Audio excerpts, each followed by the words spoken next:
Bismillahirrahmanirrahim. Assalamualaikum warahmatullahi taala wabarakatuh dan salam sejahtera, salam perpaduan, salam kemerdekaan kepada para penonton sekalian. Jadi daripada Institut Pembangunan dan Kecemerlangan Kepimpinan Kementerian Belia dan Sukan, saudara-saudara akan bersama dengan saya Irwan Shah. Hari ini kita akan bersama selama sejam, ke udara bersama sejam bersama dengan tetamu khas kita bagi membincangkan rukun negara. Perkara yang berkaitan dengan rukun negara, tajuk yang kedua, kesetiaan kepada raja dan negara. Jadi saya minta kalau tetamu-tetamu daripada luar untuk komen sikit. Kalau ada daripada Kementerian Belia dan Sukan, penonton daripada Kementerian Belia dan Sukan, kalau ada daripada Jabatan Penerangan, daripada MFLS sendiri, Alumni Malaysian Future Leader School, dan daripada pejabat belia sukan daerah, siapa saja yang menonton pada pagi ini. Jadi cuba letak komen sikit, perkenalkan diri tuan-tuan supaya saya dapat respon. Kita akan bersama dengan tetamu kita selama sejam, lebih kurang sejam, untuk membincangkan perkara dalam rukun negara, iaitu kesetiaan kepada raja dan negara. Terima kasih Encik Muhammad Suhairi. Suhairi Sarjan. Suhairi Sarjan. Ini nama nickname dia lah ni. Ada lagi tak? Boleh jemput, boleh share dalam Facebook tuan-tuan, FB Live. Boleh share sebab hari ini kita bincang topik yang sangat menarik, sempena sambutan Jubli Emas Rukun Negara yang ke-50 dan sambutan kemerdekaan kita, ini adalah bulan kemerdekaan, yang ke-63. Jadi come on, boleh jemput rakan-rakan lain, share dalam Facebook, share yang mana yang ada. Hari ini hari Rabu, 12 Ogos tahun 2020. Ainul Helida Musa. Assalamualaikum. Waalaikumsalam. Boleh perkenalkan diri daripada mana? Hari ini kita cuba singgah seramai mungkin dalam wall FB Live untuk iLead KBS. Jadi sedikit sebanyak kalau saya nak memperkenalkan iLead itu sendiri, iaitu Institut Pembangunan dan Kecemerlangan Kepimpinan, yang mana program-program yang dijalankan oleh iLead ini tertumpu ke arah pembangunan kepimpinan, siasat dan patriotisme dalam kalangan belia. Jadi walau bagaimanapun kita juga jemput yang bukan belia pun tak ada masalah, sebab hari ini wadah perbincangan kita adalah untuk membincangkan berkaitan dengan rukun negara. Jadi jemput Matt. Assalamualaikum, terbaik, terima kasih. Hazwan daripada BPN KBS. Terima kasih daripada Orang Menara. Jemput lagi kita juga ada rakan-rakan daripada tetamu-tetamu daripada kementerian-kementerian lain. Kalau bincang pasal rukun negara ni, banyak kementerian yang hari ini bertungkus lumus dalam meningkatkan literasi rakyat Malaysia berkaitan dengan rukun negara. Zakiri daripada pejabat belia sukan daerah Mualim. Ini adalah sequel yang kedua pembincangan berkaitan dengan rukun negara. Kalau yang pertama tuan-tuan bersama dengan saya, bersama dengan tetamu jemputan kita iaitu Profesor Dr. Sajid Singh. Kita bincang berkaitan dengan rukun negara itu sendiri, ideologi rukun negara. Kita bincang dengan lebih mendalam apakah peranan rukun negara itu sendiri dalam mendidik dan memupuk semangat cintakan negara dalam kalangan rakyat Malaysia. Kalau kita buat sedikit ulang kaji, rukun negara adalah mengandungi 5 perkara. Yang pertama, kepercayaan kepada Tuhan, kesetiaan kepada raja dan negara, keluruhan perlembagaan, kedaulatan undang-undang, kesopanan dan kesusilaan. Dan tahun ini adalah tahun yang ke-50 pengisytiharan rukun negara. Baik, Saifullah Hafizi Abdul Jalil. Bila nak live bos? Kita dah live. Boleh share, kongsi dengan kawan-kawan yang lain. Kira kursus ke ni? Kira kursus lah. Ikutlah macam mana pun. Nak ambil 2 jam ke sejam ke, saya serahkan kepada kebijaksanaan tuan-tuan. ada ketua jabatan yang memberi sokongan kepada staf untuk sama-sama menyumbang, memberi sumangsaran dalam forum bicara eksklusif kita pada hari ini. Silakan tuan-tuan, kita ada 41 tetamu dan kalau saya nak kongsi sikit apa yang akan berlaku dalam masa 1 jam ini, lebih kurang sejam, tuan-tuan dan puan-puan boleh menyertai pembincangan ini dengan bertanyakan soalan. Tuan-tuan boleh postkan soalan itu dalam komen yang disediakan. Dan kita ada 4 soalan yang kita akan kemukakan kepada panel daripada Aili sendiri, dan tuan-tuan juga boleh tambah soalan-soalan tambahan. Bukan saja sidang parlimen saja ada soalan tambahan. Dalam FB Live pun kita boleh tanya secara live, dan kita akan terus bertanyakan kepada panel kita. So, saya nak perkenalkan, sebelum saya nak jemput panel kita ni, saya nak memperkenalkan tuan-tuan siapa panel kita. Baik. Panel kita adalah orang kuat, iaitu antara pengasas Kolej Universiti Islam Melaka.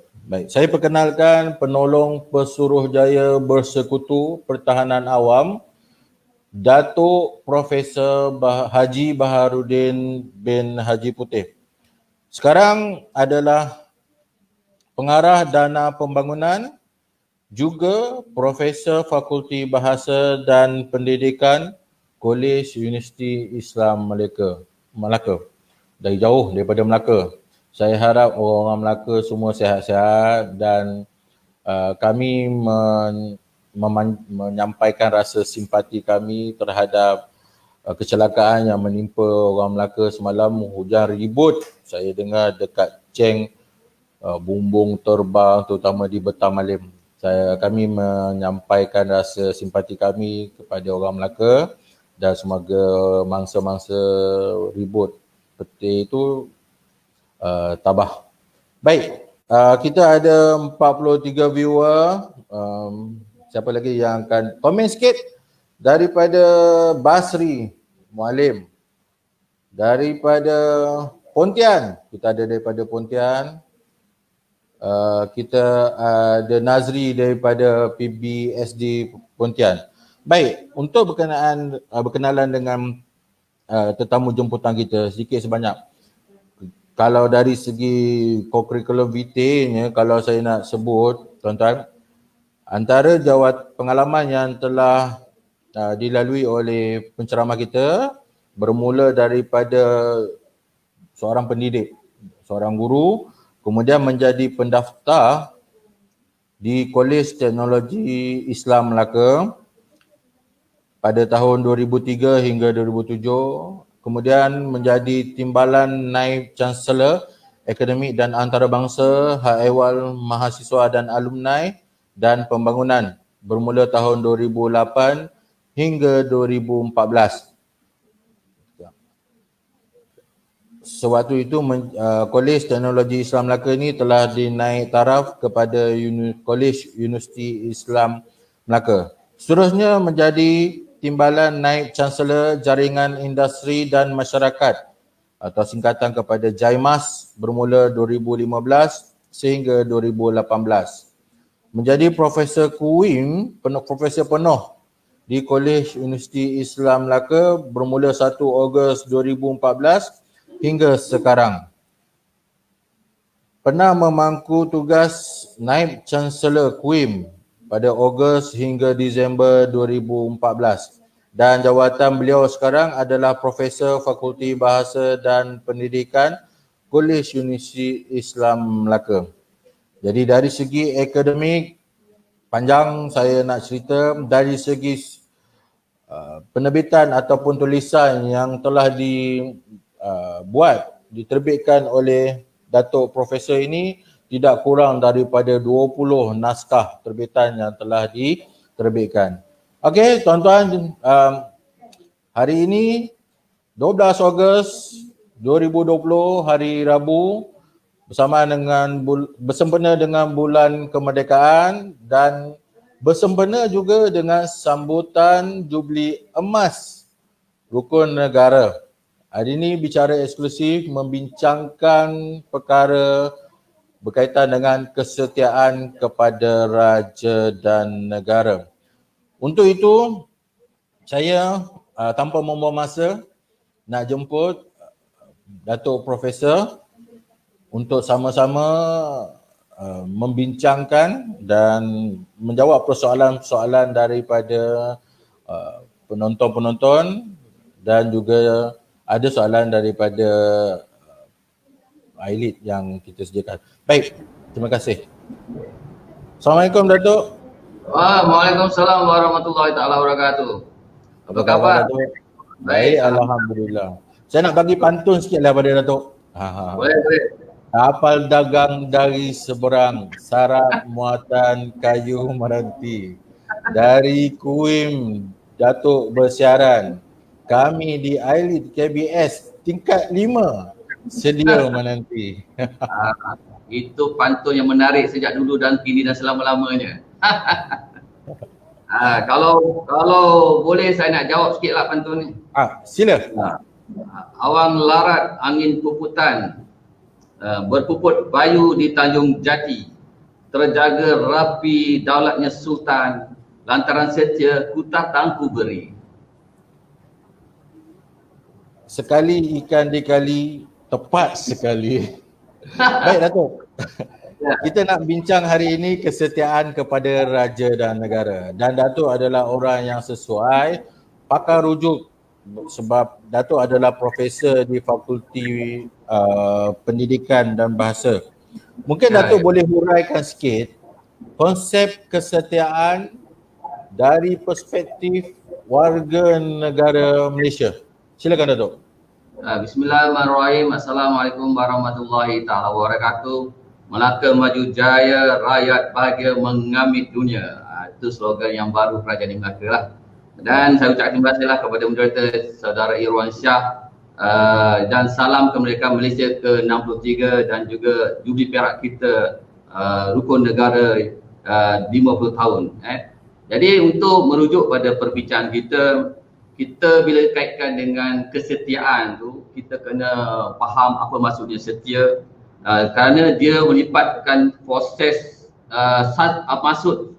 sifat setia dan juga keteguhan hati. Itu yang kita rujuk pada kamus lah.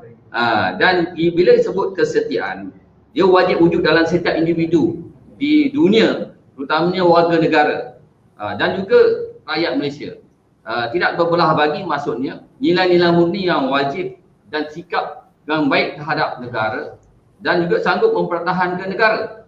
Itu kesetiaan itu yang kita nak. Tetapi yang mesti yang dilihat oleh perspektif warga negara Malaysia. Jika merujuk perspektif warga negara Malaysia itu sendiri, sewajarnya rakyat Malaysia mesti mempunyai satu aliran pemikiran berterusan yang mana rukun negara dan juga menjadi pedoman dalam budaya kehidupan kita. Rukun negara tadi itu kita kena satu hafalah dan kita kena faham dan pedoman dan praktikalinya kita kena lakukan. Jadi pelbagai sikap ini pada hakikatnya memerlukan kerjasama antara pemerintah dengan warga negara, tidak mengira warna kulit, fahaman, agama, kaum maupun sepadan daerah tempat kita tinggal. Jadi kalau sewajarnya itu konsep kesetiaan ini perlu dipahami dengan lebih jelas, terutamanya kesetiaan atau kepatuhan kepada pemerintah bagi menjamin kestabilan dan keamanan negara. Jadi kalau kita selalu dengar, kita selalu katakan dekat sekolah dulu, guru pernah menyatakan hujan emas di negara orang, hujan batu di negara sendiri. Ramai yang dulu fikirkan memanglah di negara orang lebih baik. Tapi bila kena COVID ni ramai nak balik Malaysia, nak rehat, nak duduk di Malaysia. Jadi dengan kata lain, kesetiaan kepatuhan rakyat kepada pemerintah tidak boleh berbelah bagi kerana ada kaitan langsung dengan keselamatan dan juga kemakmuran negara tercinta. Dan kita boleh lihat bagaimana seorang penulis yang hebat pada tahun 1949, iaitu Gilbert Ryle, yang pernah menyatakan dalam seorang ahli falsafah the concept of mind. Maksud dia macam mana pemikiran itu sendiri manusia lebih mementingkan aspek kenapa dan bagaimana. Jadi bila kenapa rukun negara dan bagaimana nak diimplementasi, dia kena adapt dan tahu. Itu dia dikaitkan konsep of mind. Jadi manusia ni nak tahu dan practically ni kebaikannya untuk nasionalisme dan patriotisme.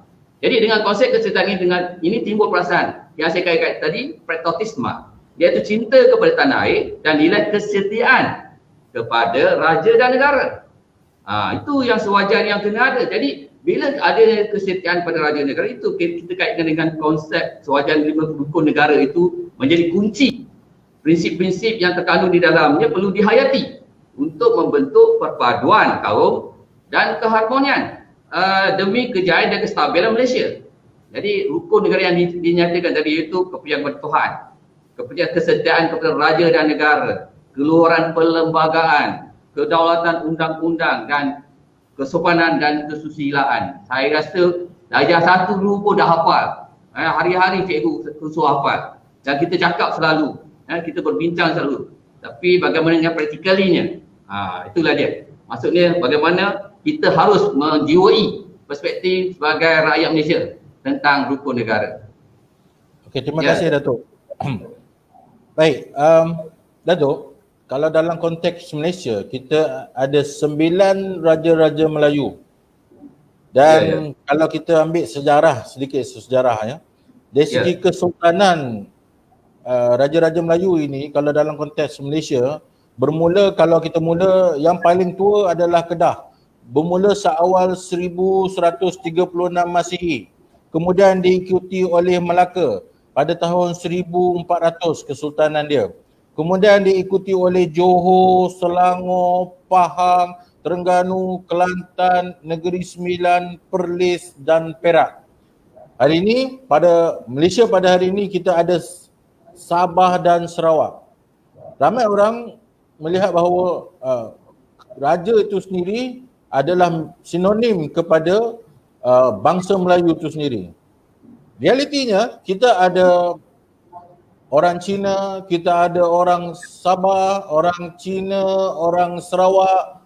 Bagaimana Datuk melihat kepentingan raja-raja Melayu ini dalam institusi negeri dan dalam negara kita? Baik, saya lihat dari segi perspektif yang lebih luas lagi. Kita kena maklum bahawa lebih 600 tahun dahulu taat setia kepada raja terbukti menjadi asas membantu membina empayar kesultanan Melayu Melaka hingga berkembang maju dan dipandang tinggi di seantero dunia. Dan ini terbukti berdasarkan sejarah pada tahun 1414 Sultan Iskandar Shah.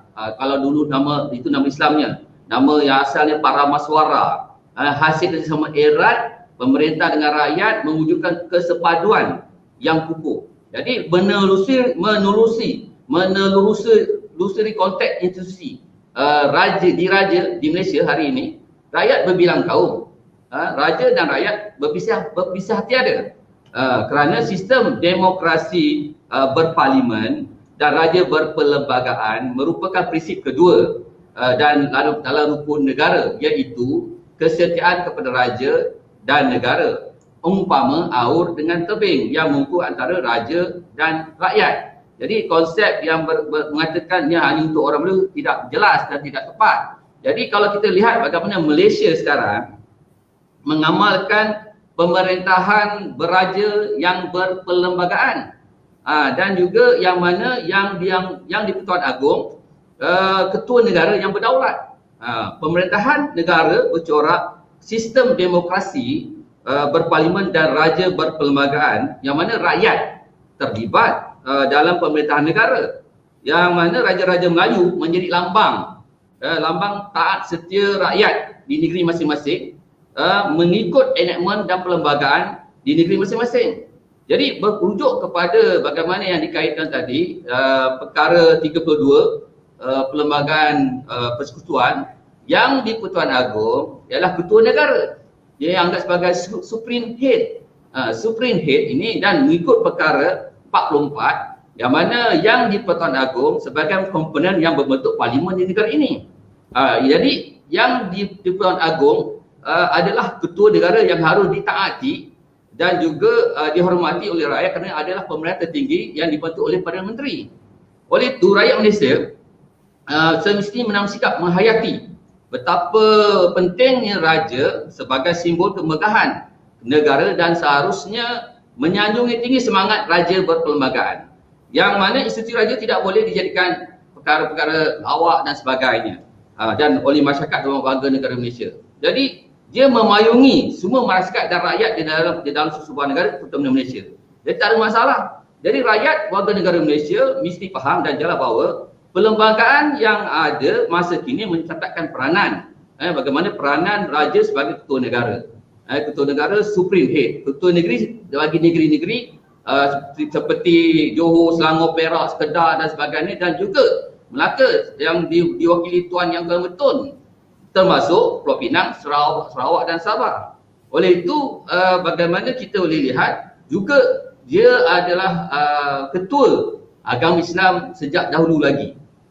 Ini penting, perkara ini sebelum kehadiran penjajah dah ada. Simbolik-simbolik ini sudah wujud dan diikuti sampailah sekarang. Jadi persetujuan Raja-Raja Melayu membentuk Persekutuan Tanah Melayu pada 1 Februari 1948. Sekarang dipanggil Persekutuan Malaysia, menjadikan punca kuasa, punca kedaulatan sebagai sebuah negara bangsa yang moden dan tradisi sejarah kita di zaman moden. Institusi raja di Malaysia merupakan satu warisan yang wujud sejak beribu tahun dahulu berdasarkan catatan sejarah seperti catatan Ibn Battuta. Ibn Battuta telah mencatatkan bahawa terdapat beberapa negara seperti Melaka, Aceh, Majapahit, Champa, Brunei, Sriwijaya dan lain-lain, Seketingkra, adanya sultan. Dan kat situlah menggambarkan kekuatan sultan membayung rakyatnya dahulu, kini dan sampai dah hari ini, yang mana rakyat ni dipayungi, dilindungi oleh raja dan juga agung yang mentadbir sekarang ini. Itu saja. Terima kasih Datuk. Ya, mungkin kita ada soalan daripada penonton-penonton yang tuan-tuan boleh letakkan soalan tuan-tuan dari dekat komen. Datuk, baru-baru ni kita tengok ada berlaku aktiviti vandalisme, iaitu menconteng dan juga mencacatkan pemandangan, merosakkan lukisan mural di Shah Alam. Kalau kita buat perbandingan di negara-negara luar, kalau kita nak buat perbandingan, kita ambil contoh di UK. UK kalau adalah rakyat dia yang menghina baginda Queen akan dikenakan tindakan semaksimum mungkin. Kalau kita ambil teruk lagi, di Thailand, hukuman mati boleh dikenakan sekiranya ada berlaku tindakan yang menghina raja-raja. Dan itu UK, kita ada Sweden, kita banyak lagi raja-raja selain daripada Raja Melayu, iaitu Yang Tuan Agong. Raja-raja dalam dunia ini, sebarang tindakan daripada kumpulan-kumpulan minoriti yang cuba menggugat kedaulatan akan dikenakan hukuman. Apa pandangan Datuk dalam kes mural di Shah Alam? Betul Iwan. Saya pun rasa sedih lah. Gambar-gambar pemimpin diconteng, pemimpin utama tu. Bayangkanlah kalau gambar kita diconteng, apa perasaan kita? Mungkin kita pemarah juga. Tapi apakah perasaan rakyat di negara kita sendiri, terutama Malaysia, melihat individu-individu yang tidak bertanggungjawab dengan penuh emosinya menconteng, menulis watan-watan yang mungkin yang tidak disiplin atau tidak ada civic langsung. Tapi kalau kita kena lihat bahawa kita ni masih lagi memikirkan suasana perpaduan. Tetapi kalau menconteng itu salah sebenarnya. Kalau ikutkan hukum, kalau banding negara lain memang berat. Dan sewajar dah tiba masanya kerajaan kena memikirkan hukuman yang berat kepada pesalah-pesalah yang menghina. Tadi saya kata tadi, institusi raja tidak boleh jadikan bahan lawak. Itu. Jadi kita kena buat kuat kuasakan perkara ini. Dan satu pengajaran kena dibuat.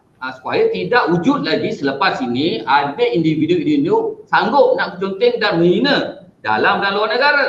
Dan di luar negara boleh buat ekstradisi, tarik dia masuk Malaysia balik semula.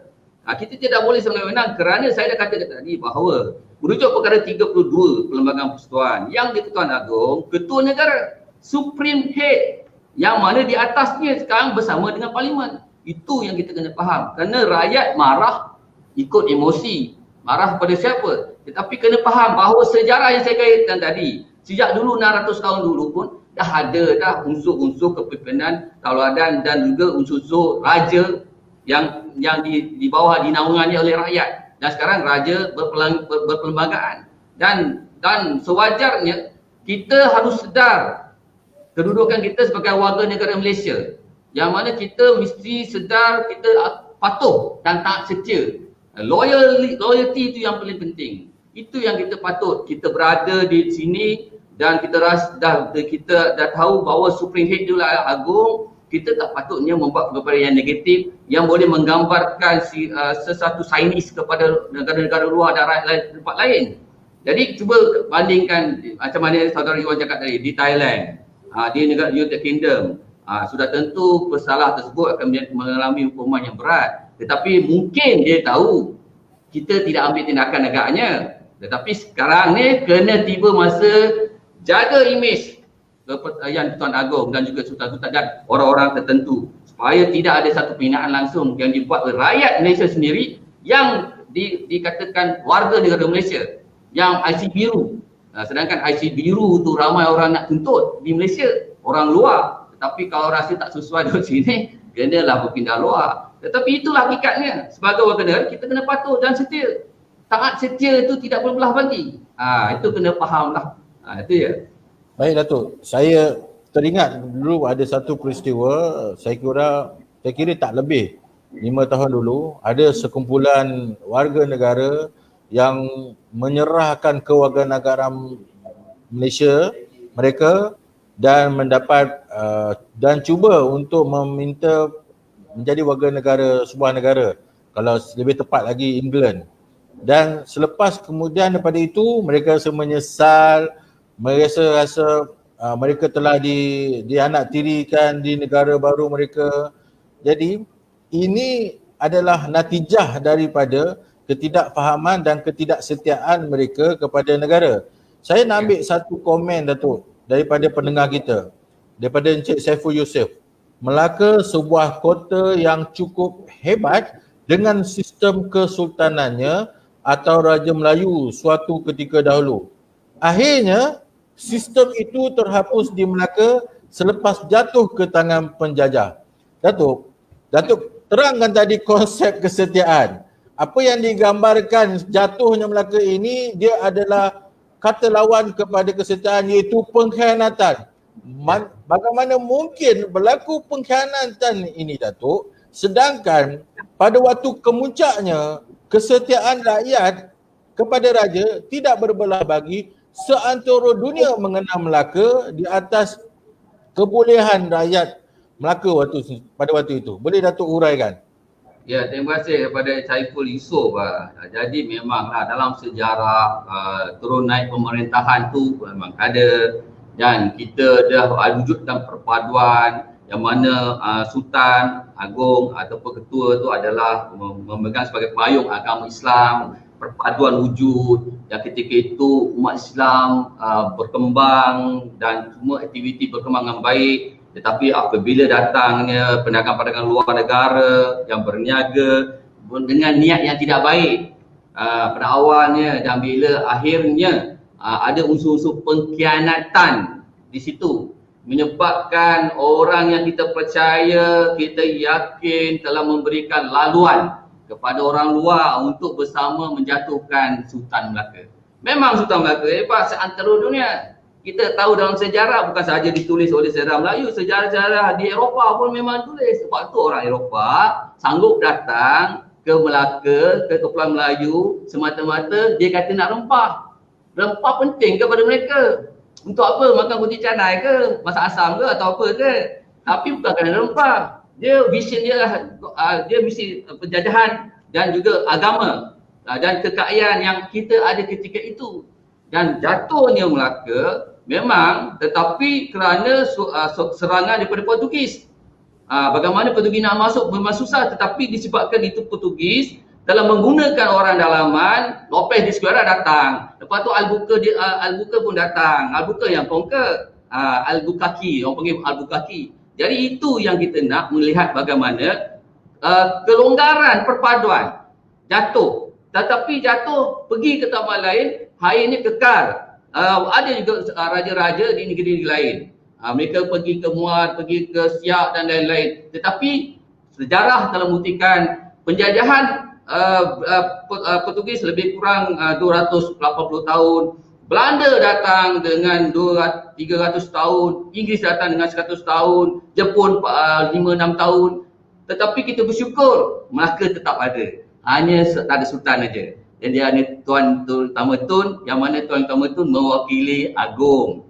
Tak ada masalah. Tetapi itu yang kita rasa kewibawaan kita, bagaimana kita nak mempertahankan sesuatu yang ada sekarang ni untuk dikekalkan. Jangan ada pengkhianatan.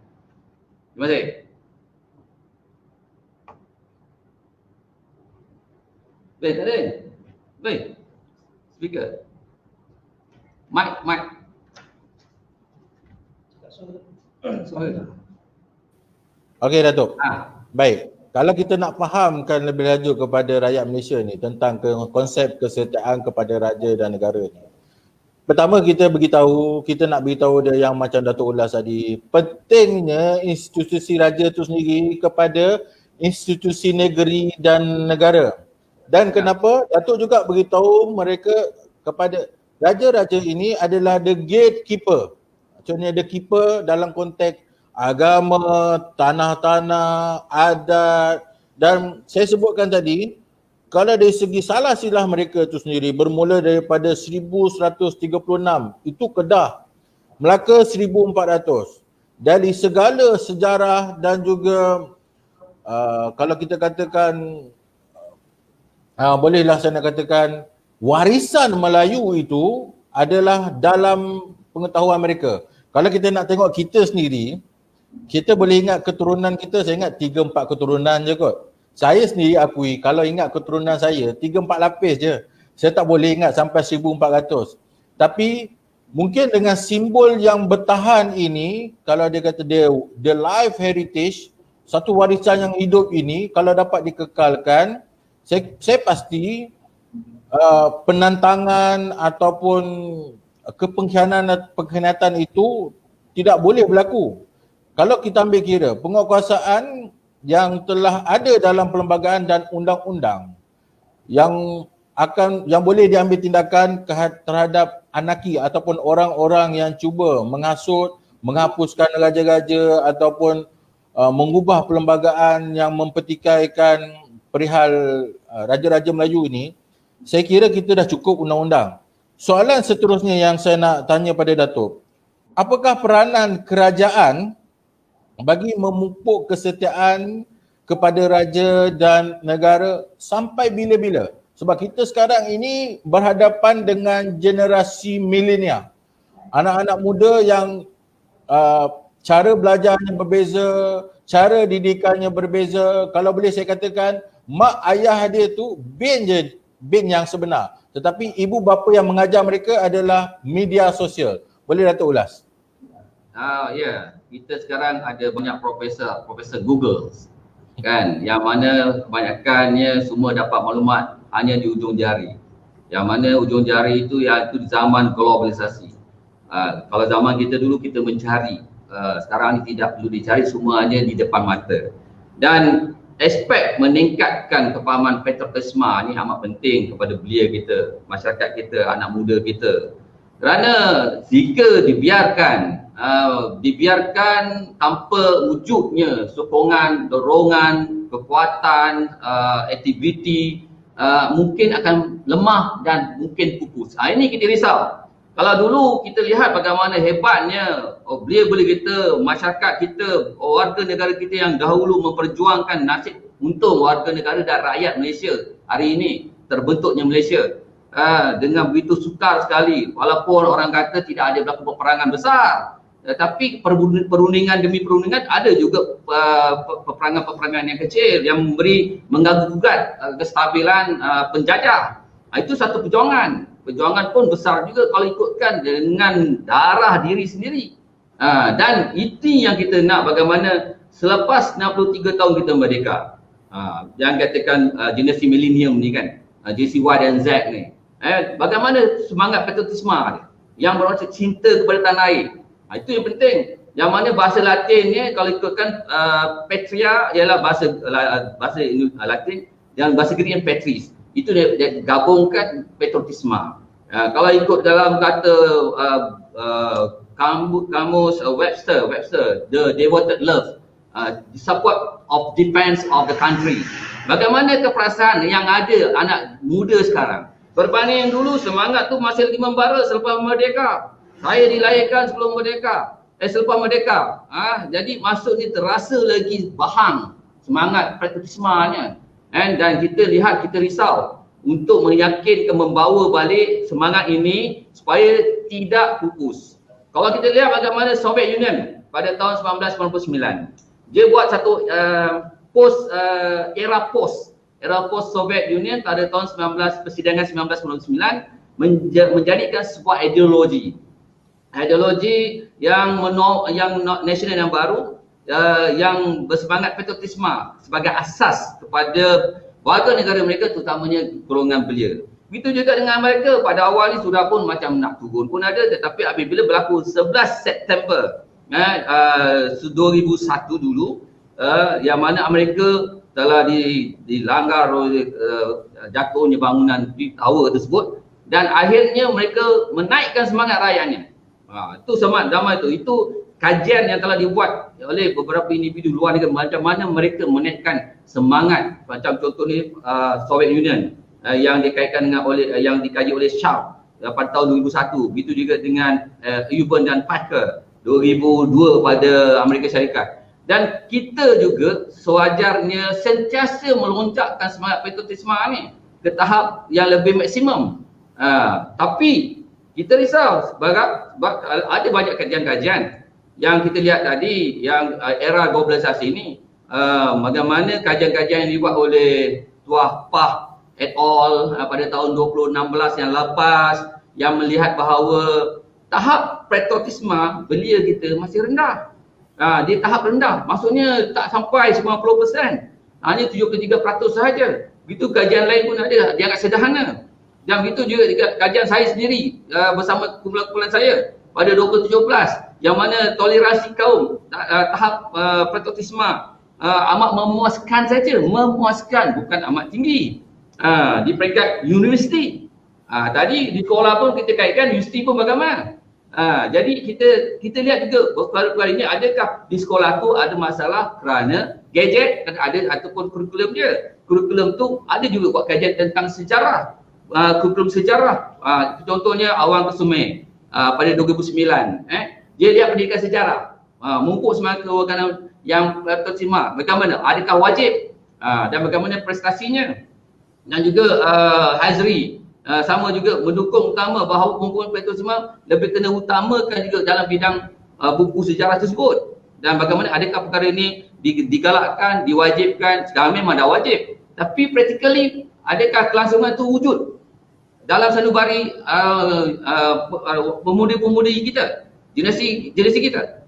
Jadi kepentingan pendidikan di sekolah dapati dari segi contohnya lain. Bagaimana kita risau dan kita nak lihat bahawa kebanyakan generasi Y ini banyak sangat maklumat, sangat lupa pula maklumat tentang rukun negara.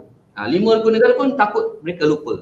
Dan ini yang kita lihat bagaimana pengajian Malaysia di universiti untuk lihat pengajaran ini lebih positif, lebih bermakna atau tidak. Begitu juga dalam bidang mata pelajaran moral, sejarah, untuk kita praktik, kita jadikan dia rukun negara. Rukun negara tadi itu, semua sekali itu dia mesti hafal dan faham dan lebih jelas lagi. Dan kita kena menggalakkan bagaimana peranan kerajaan itu sendiri. Kita tidak mahu apa yang kita lihat. Kalau boleh kita mahu rukun negara ni dan juga Kesultanan Melayu Melaka atau struktur Kesultanan Berparlimen ni mesti ada satu bab khas dan wajib, dan mesti dianggap sebagai perpeksan setiap tahun mesti ada. Jadi mereka akan fokus dan hafal dan tahu dan praktikalinya buat di luar kawasan, luar sekolah, luar universiti. Itu yang kita nak. Jadi kita tak mahu nanti akhirnya lebih sibuk dengan gadget, dia lupa. Bila tanya, Jadi kita tak nak perkara ini berlaku. Dan ini pun dah banyak berlaku. Sedangkan kajian saya antara universiti-universiti yang mana persepsi pelajar tentang petosisma itu sendiri memuaskan. Bayangkan akan datang bagaimana? Itu yang saya risau, yang kita boleh fikirkan bersama. Saya setuju dengan Datuk. Datuk, kita nak ambil satu ulasan daripada peserta penonton ni, daripada Hisham Haji Basabah. Assalamualaikum Datuk. Peningkatan jati diri rakyat adalah elemen terpenting keutuhan negara bangsa. Namun sehingga kini setelah 63 tahun mencapai kemerdekaan, konsep budaya pop masih lagi membelenggu pemikiran masyarakat. Adakah dasar kerajaan selama ini tidak tegas atau adakah kerana konsep ketuanan rakyat yang menyebabkan kerajaan sukar menjalankan kebudayaan nasional secara holistik? Datuk, ya, kita nak sebut pasal ketuanan rakyat dengan ketuanan raja. Bila kita ada satu aliran asing, pemikiran asing yang luar daripada norma masyarakat itu sendiri, akhirnya dia akan mencetuskan kepada penolakan, gelombang penentangan. Boleh Datuk komen sikit? Okey. Terima kasih Hisham Haji Basabah. Main gitar buat tu. Ni satu peminat budaya pop. Tak apa. Kita dalam rakyat Malaysia yang berbagai kaum dan juga masyarakat yang bersatu padu, perpaduan tu ditamakan. Memang kita akan terima pelbagai aliran yang kita boleh lihat, terutamanya yang kita naikkan jati diri. Sebenarnya kita usaha kerajaan telah melaksanakan pelbagai dasar. Sebagaimana dekat sekolah lagi melihat peningkatan jati diri, walaupun pada awal selepas kemerdekaan, budaya pop memang ada, hanya sementara saja. Dan ketika itu kita lepas kemerdekaan, semangat kita masih juga tinggi, tetapi pengaruh budaya tahun 70-an ada kalanya telah menjadi menurun kerana pengaruh barat daripada luar.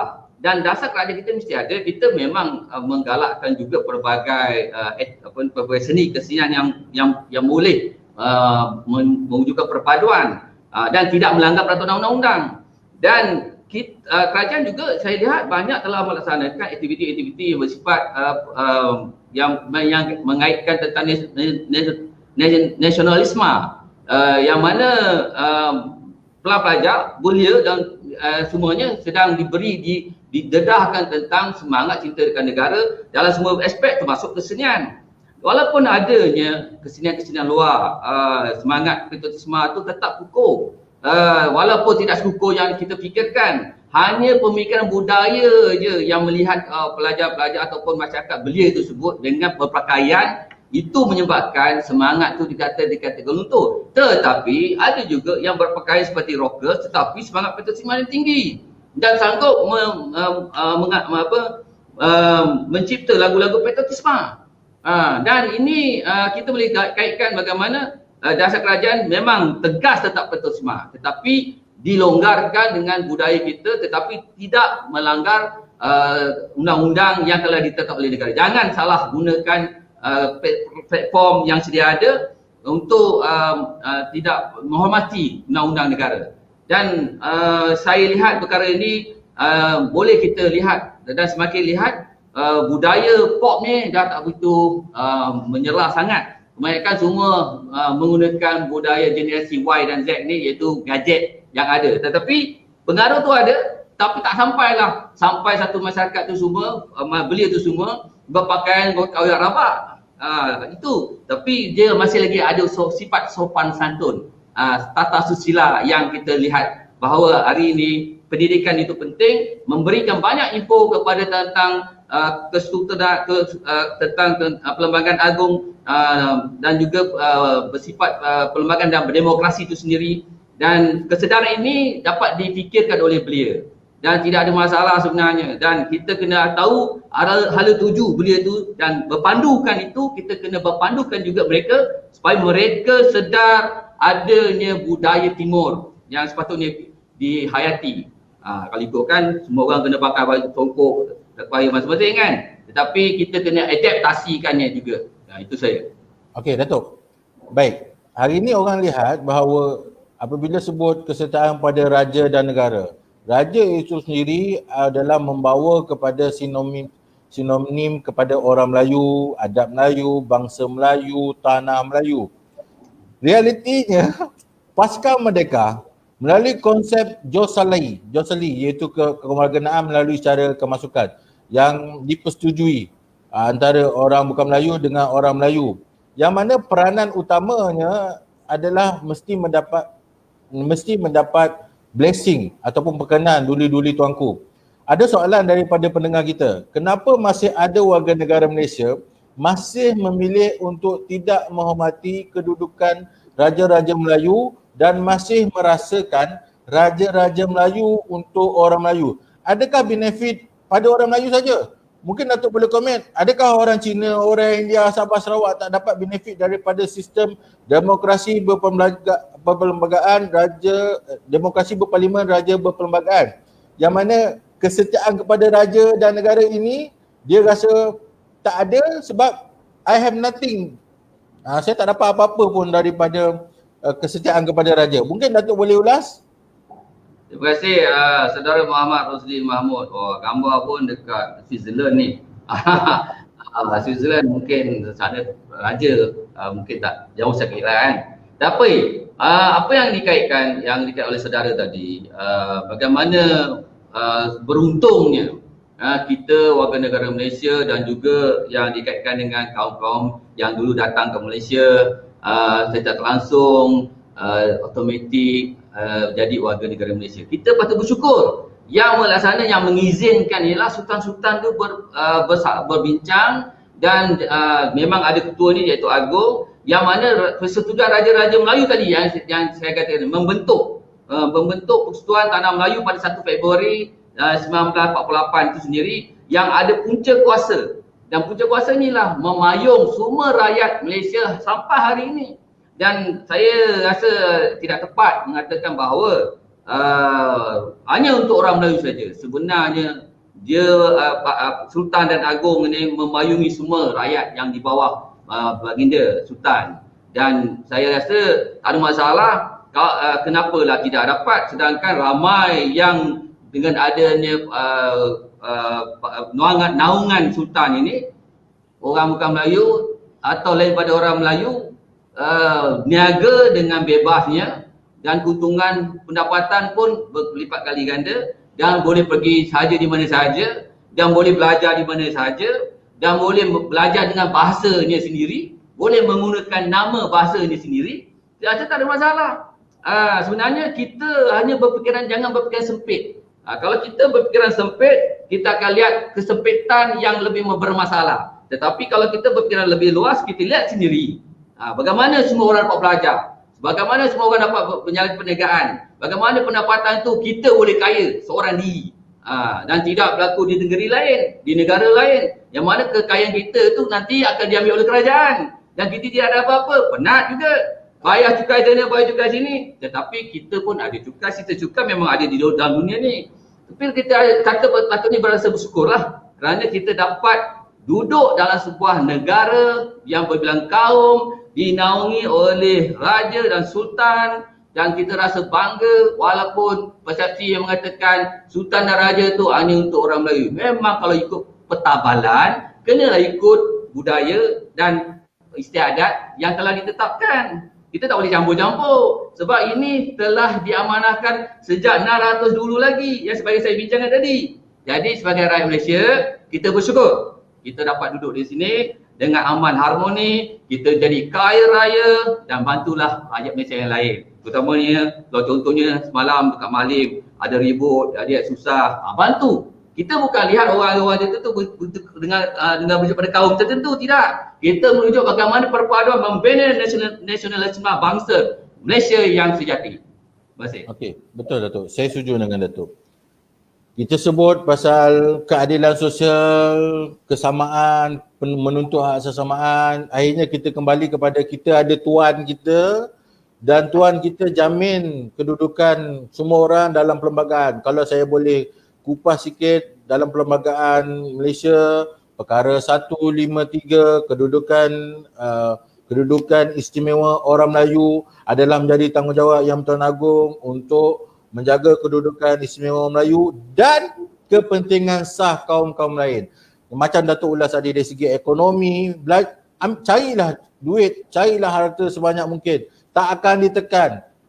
Cukup tahun bayar cukai. Meniaga untung bayar cukai. Meniaga rugi tak payah bayar cukai. Kemudian dari segi pendidikan, belajarlah ikut sebab dari segi kebebasan.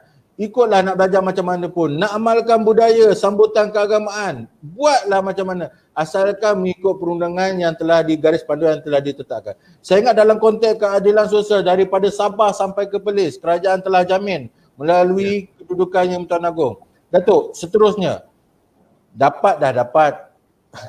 Dari segi keistimewaan semua dah dapat. Kita hidup dalam aman dan damai.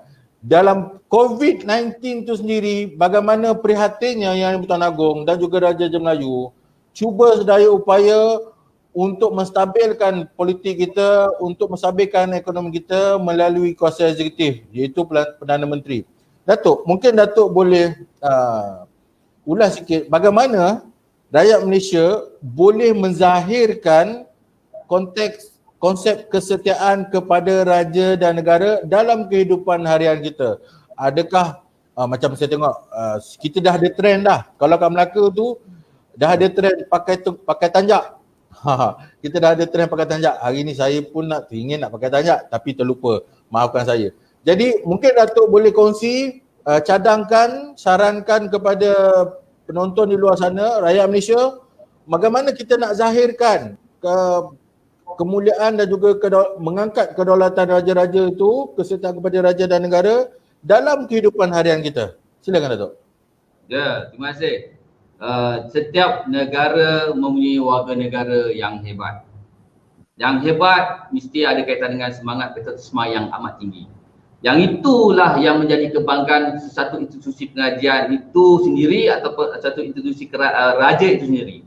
Dan kalau kita nak nonjolkan bahawa taat setianya kepada raja negara, senang saja. Walaupun kita katakan kita kenal siapa sultan, kita kenal siapa raja, maklumlah raja pun dah ramai rakyat ni dia pun tak kenal. Tetapi kita kena tunjukkan kesetiaan kita kepada raja dan negara dengan cara yang paling mudah saja, mengibarkan bendera Malaysia, jalur gemilang. Dan itu pun susah juga kerana ada dari kita ni berfikiran ekonomi yang sempit, nak percuma. Tapi mampu tak kita cari dengan duit sendiri, berusaha sendiri, sayangkan negara kita ni, dah dapat bersyukur kita dapat warga negara. Kita nak kibarkan bendera Malaysia sepanjang bulan kemerdekaan ini. Bagaimana? Mampu tak kita? Selalu orang akan tanya, ada tak free? Boleh kasih free. Tapi setakat ni kita kalau berjiwa merdeka, semangat patriotisme yang tinggi, kita wajarnya mencari dan membeli dan pacaklah bendera itu dengan bangganya depan rumah. Sepanjang tahun lagi bagus. Sebab saya buat, sebab saya sayang, saya rasa bangga. Kita bersyukur dapat berada di Malaysia. Tanyalah kawan-kawan kita di tempat lain. Cuba tanya tempat lain, mesti nak balik Malaysia balik. Pergi melancong, pergi tempat tengok. Hebat ni tempat pusat-pusat peringinan tersebut. Nak juga balik Malaysia, sayangnya Malaysia, tanah airku. Dan banyak lagi cara-cara yang kita boleh fikirkan. Bagaimana usaha-usaha yang dilakukan oleh kerajaan, kita libat tak? Tidak.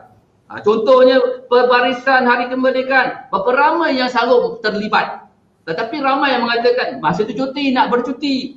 Tetapi hari itu adalah hari kebanggaan kita. Rakyat Malaysia, negara merdeka 1957 dan 63 tahun kita dah merdeka. Semangat kemerdekaan itu mana?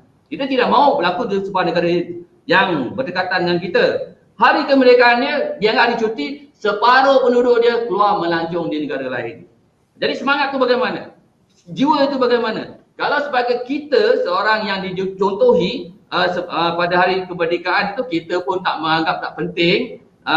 Bagaimana anak-anak kita, cucu-cucu kita dan sebagainya melihat contoh as a role model. Dan sudah tentu perkara ini akan berbalah pendekatan persepsi antara orang yang contoh dan dia nak dicontohi. Dan penglibatan kita semasa COVID-19. Saya rasa kita bersyukur dapat mengawal ni walaupun ada sindrom yang berbangkit semula, tetapi insya-Allah frontliner yang kita tabik untuk berdepan tu saya rasa banggalah menghadapinya. Dan situasi ini, ketika situasi ini, berapa ramai yang sanggup turun padang sebagai NGO, siapa ramai yang sanggup turun padang membantu frontliner dan orang yang susah dengan SOP-SOP yang telah ditetapkan. Boleh, berapa ramai? Semua yang hanya meminta. Dalam Islam memberi itu lebih baik. Kalau kita memberi tangan kanan, tangan kiri tak dengar, tak tahu pun tak apa. Itu dah pahala besarnya. Tapi kalau kita sanggup menjadi seorang sukarelawan, semua rakyat kita bersikap kesukarelawan dalam NGO, Malaysia ni lebih hebat lagi dalam perjuangan patriotismenya, dalam perjuangan membantu rakyatnya yang tak ada mungkin di negara lain. Orang heran, kenapa dalam masa COVID Malaysia boleh melakukan sesuatu yang di luar jangkaan? Kerana perjuangan frontliner tetapkan iman perjuangan untuk patriotisme negara walaupun dia menghadapi keadaan yang sukar untuk kematian, tetapi disupport oleh rakyat Malaysia semua, perpaduan orang-orang tak kira siapa, tolong menolong dan tak semua lain. NGO turun padang bawa makanan dengan ikut SOP yang telah ditetapkan, dan saya pun juga terlibat sama. Ini semua sebab saya memang terlibat dalam NGO. Dan beberapa ramai yang sanggup terlibat dalam NGO yang ada dalam Malaysia. Mungkin dia kata, apa kepentingan NGO? Buang masa. Jangan kata buang itu. Kita tidak buang masa, kita tolong orang. InsyaAllah Allah akan tolong kita. Itulah dia kesetiaan kepada raja dan negara. Datuk, saya setuju dengan cara kita nak menzahirkan kesetiaan kita kepada raja negara.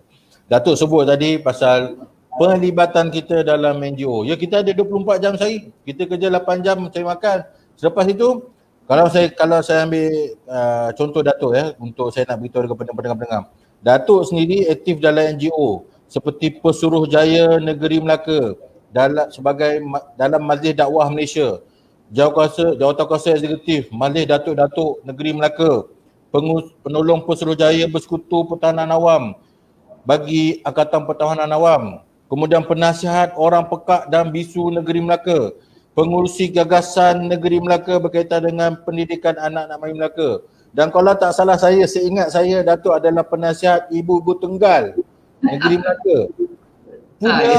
Punya komitmen penzahiran Datuk dalam konteks kesetiaan raja dan negara ini, mana mungkin saya nak menandingi Datuk. Tetapi kita boleh anggap sebagai ini adalah tanda aras kepada penonton di luar sana, bagaimana kita nak tunjukkan kesetiaan kita di luar waktu bekerja kita, sumbangan kita pada masyarakat, kerana sumbangan kita masyarakat itu adalah sumbangan kepada negara. Dan akhirnya kita memberikan imej yang baik kepada penduduk-penduduk, kepada warga negara ataupun pelancong luar negara. Ya, kita COVID. Dalam masa COVID ni kita tak boleh terima, kita tak akan menerima pelancong-pelancong. Tapi bagaimana disiplin kita, sekiranya kita warga negara disiplin, kita akan menyumbang, akan mengukuhkan kesetiaan kita pada raja dan negara. Saya kira kerajaan telah buat macam-macam. Mungkin KUIM ini sendiri ada peranan dalam konteks pendidikan. Mungkin Datuk boleh ulas peranan Kolej Universiti Islam. Selain daripada pendidikan ijazah sarjana muda yang telah dikenegakan, mungkin ada aktiviti-aktiviti lain yang dapat memupuk semangat mahasiswa dalam konteks kesetiaan kepada raja dan negara. Mungkin Datuk boleh ulas. Ya, terima kasih.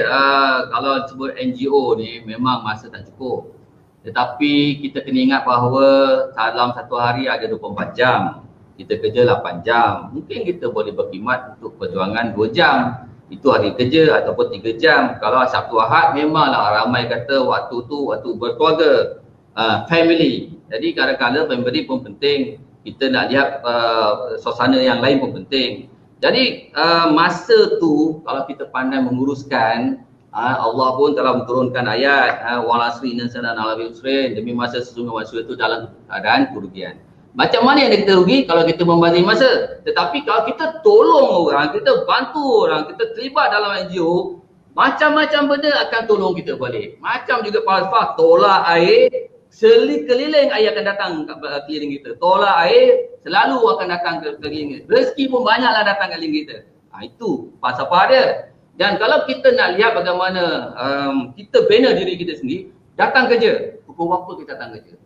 Ada kita datang kerja, masuk pukul 8, kita datang 7.59. pagi. Kalau boleh datang awal, lagi bagus.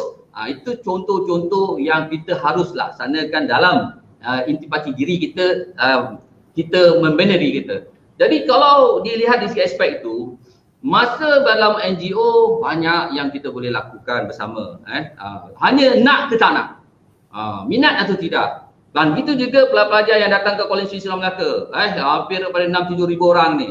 Ramai seluruh Malaysia datang sini, masuk dalam bidang-bidang pelbagai bidang, kaunseling, psikologi, diploma pendidikan awal ke kanak, paling ramai lah.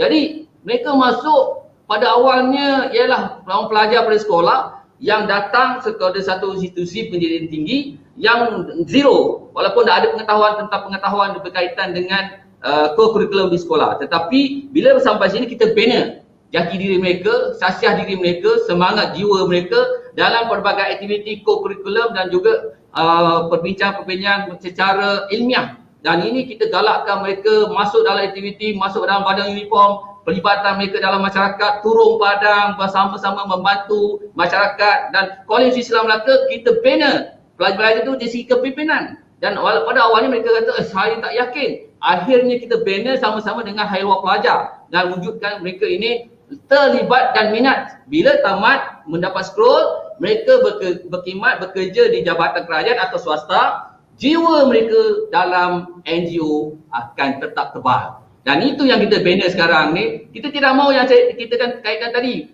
bagaimana generasi Y, Z hanya lemah semangat bila bincang tentang patriotisme. Dan mungkin tak tahu. Rukun negara pun dah lupa.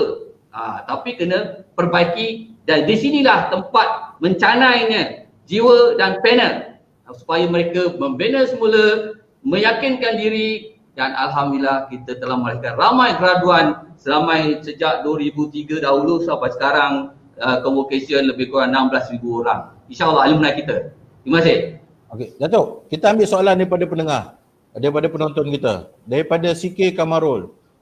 Prinsip kesetiaan kepada raja dan negara telah diterapkan secara semula jadi bermula dari prasekolah atau tadika. Ya, kelihatan penghayatan prinsip ini lemah dalam kalangan rakyat. Adakah perlu pendekatan secara undang-undang untuk melahirkan warga negara yang setia? Kalau saya ambil contoh Datuk, kalau saya ambil contoh, Singapura sendiri lepas sekolah, dia wajibkan semua lepas sekolah masuk national service. Tidak lain tidak bukan untuk memupuk kesetiaan dan meningkatkan kesetiaan. Bagaimana kita pula, Datuk? Selalunya kita dalam sekolah pun kita dah bina semangat patriotisme ni. Hanya yang melemahkan mereka bila keluar, jaringan connection tu terputus. Contohnya, kalau mereka melihat pelajar ni kita didik daripada memang dari satu tadika kita pasal kewarganegaraan dan rukun negara. Tetapi kita galakkan mereka masuk dalam bidang pengakap, bulan sabit merah, bidang lain. Kita boleh anjurkan pidato patriotisme macam mana kerajaan Melaka nak buat akan datang ni, pidato patriotisme untuk dari kebangsaan. Jadi kita lihat kadang-kadang benda tu melonjak naik ketika bulan 8 saja. Sebagaimana yang CR cakap tadi, cikgu, bagaimana nak kekalkan, nak buat supaya dia menjadi bati. Dan kalau kita lihat dengan negara jiran, memang lepas SPM mereka wajib. Begitu juga mereka wajib masuk dalam bidang ketenteraan, mendisiplin. Kalau kita lihat di Thailand, pelajar dia daripada darjah 1 sampai darjah 5, rambut macam komando semua. Dia tidak ada rambut Peter, dia tidak ada rambut macam saya. Boleh ada fashion sini, ada warna sana, warna sini, ada ekor. Tetapi inilah prinsip yang patut kita lihat, membina jati diri anak bangsa kita daripada sekolah lagi. Dan kena ingat cikgu ya, sekolah tempat pelajar melihat model. Banyak model di sana. Gurunya terutamanya. Kalau gurunya bersifat patriotisme, saya yakin sepanjang masa sampai darjah 5 dan dia akan terus meningkat semangat patriotismenya dengan mengikuti di universiti dalam program-program pada uniform. Kalau dia pengakap, dia akan terus jadi pengakap dan sampai bila-bila. Itu saya nampak begitu, ya. Mak. Okey, Datuk. Okey, untuk yang terakhir, ada daripada Ilyas Sulaiman. Pada pandangan yang berbagai, Datuk, adakah sistem pendidikan kita yang berbeza, pelbagai dan mempunyai aliran sekolah vernakular di Malaysia ini telah menyebabkan pemahaman kaum bukan Melayu kurang dalam penghayatan dalam prinsip rukun negara kedua, iaitu kesertaan kepada raja dan negara. Bolehkah konsep pecah dan perintah yang diamalkan sejak zaman penjajahan tanah Melayu ini tidak lagi wujud di bumi ini? Mohon pandangan Datuk. Okey, Ya Datuk, silakan. ya. Ini soalan berbau yang hebat lah. Sebenarnya kalau ikut orang politik dia boleh katalah, tetapi saya bersifat profesional. Okey, memang pada ikutkan satu aliran sahaja yang boleh meningkatkan fahaman semangat patriotisme yang lebih baik dan fahaman yang lebih menarik dan tepat dan jelas. Tetapi bila ada aliran yang berbeza, yang sekarang berlaku pun ada, tetapi kita kan kata tadi, kita demokrasi berperlembagaan, bebas nak buat apa, tetapi kena ikut peraturan undang-undang dan peraturan yang telah ditetapkan. Kena juga belajar. Memang aliran berkenaan, bukan aliran kebangsaan, aliran berkenaan yang sekolah-sekolah swasta yang berkenaan, mereka belajar dengan sistem mereka, tetapi diikuti dengan peraturan yang telah ditetap oleh kerajaan. Mesti ada pengajian tentang sejarah dan wujud tentang sejarah Melayu ataupun pengajian sejarah yang perlu diambil kira. Tetapi kita khawatir bidang tersebut tidak menjadi penting. Subjek tersebut tidak menjadi penting kepada mereka. Mereka hanya lebih mementingkan sains, matematik dan lain-lain. Itu penting. Itu memang penting. Tetapi kalau kita lebih pentingkan sains, matematik dan apa benda yang berkaitan teknologi, kita lupa asas rohani jasmani kita ni, iaitu perjuangan kita membentuk jati diri kita, membina kekuatan perpaduan ukhuwah antara semua masyarakat yang ada beragam bangsa di Malaysia ini. Jadi kita wajar kita fikirkan balik. Saya khawatir sebab apa yang saya lihat di universiti pun, subjek pengajian Asia, pengajian Malaysia, mungkin diajar sambil lewa. Bagaimana nak terapkan kekuatan fahaman tentang berkaitan raja dan negara, rukun negara keseluruhan dan yang itu semua kita kena jelaskan dengan tepat. Buku teks kita juga lihat.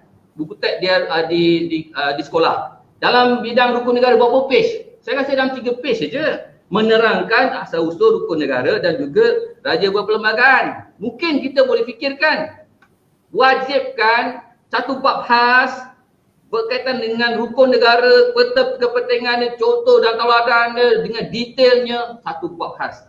Dan satu bab khas inilah setiap tahun keluar perpisahan. Confirm semua orang hafal dan cuba orang akan praktikkan dan ingat sampai bila-bila. Tapi dianggap sebagai tidak penting, seperti air dituang di daun keladi sajalah.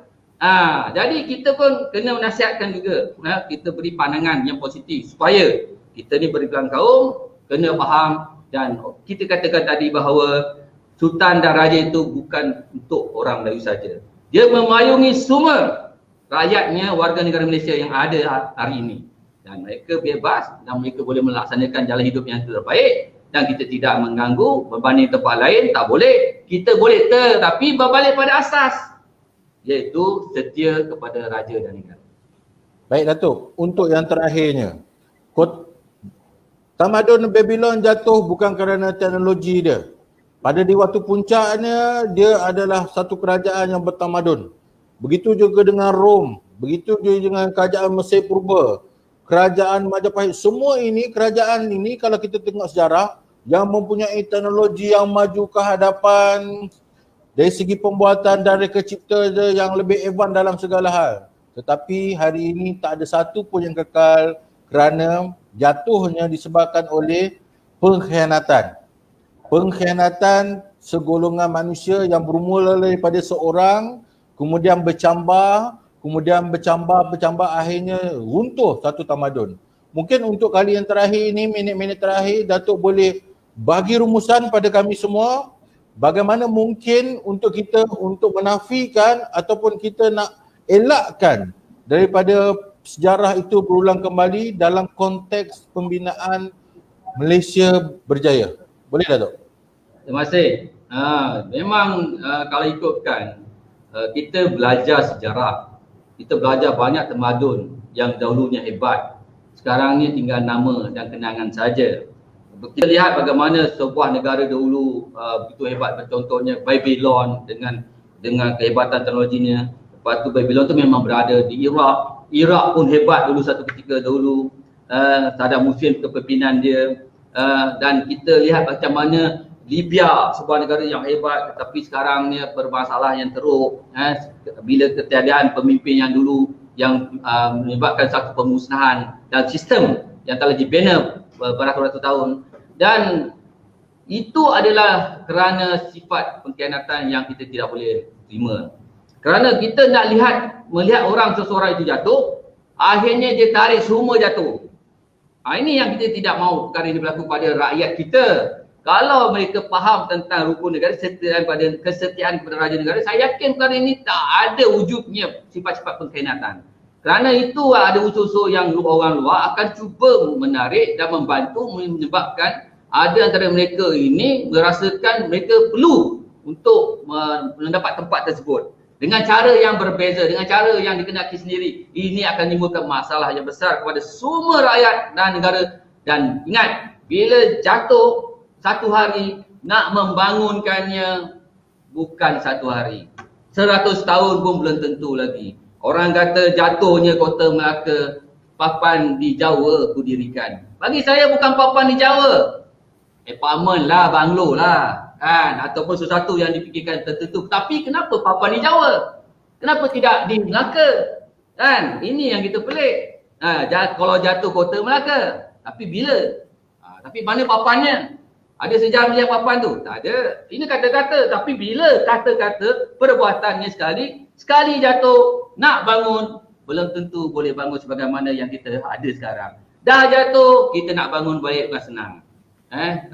Bukan senang dan tak semurah itu. Dan akhirnya kita merana sebagaimana rakyat Iraq dan Libya sekarang berana. Ya. Terima kasih Datuk. Jadi kepada pendengar-pendengar sekalian, saya ingat kita dah sampai penghujungnya. Terima kasih Datuk di atas ulasan. Jadi kalau dah sebab Datuk orang Melaka, jadi kalau Datuk kita nak bagi pantun sikit lah. Ini pantun daripada saya. Datuk kena belilah. Datuk kena beli. Ulam tepus pucuk bidara, daunnya pohon bidara daunnya halus. Biar mati pertahan negara dari hidup bergelar dayus. Datuk, silakan. Saya juga pakai pantun tapi saya adalah cantik sikit pantun ni. Anak sibu di ranting desa, pohon siantan dah hanya patah. Laksmana hebat, daulatnya sultan, rukun negara dijunjung disembah. Terima kasih Datuk. InsyaAllah. Jadi saya tentang kata-kata falsafah, bagaimana pentingnya sejarah silam untuk kita renung dan perbaiki akan datang. Those who do not learn from history will be committed, be repeating their mistakes. Itu pun kata-kata yang boleh kita renung bersama di akhir perbincangan kita ini. Terima kasih Datuk.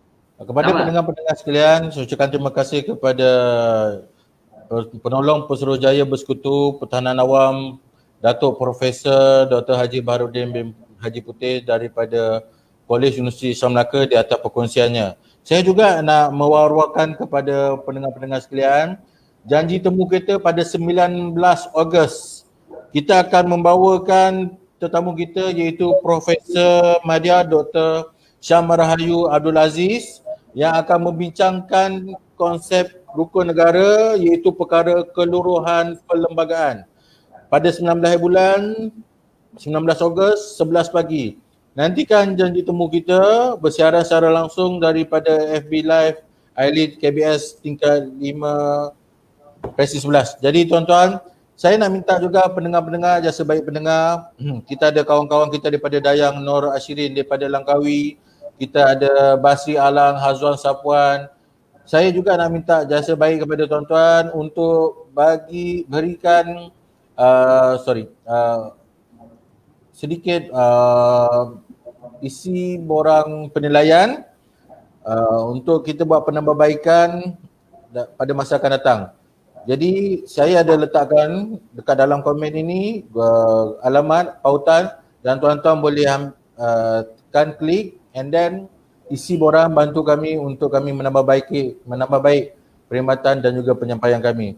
Untuk itu saja daripada saya. Wabillahi taufiq wa hidayah. Wassalamualaikum warahmatullahi taala wabarakatuh. Terima kasih yang berbahagia. Salam kemerdekaan yang ke-63. Selamat. InsyaAllah. Maju jaya.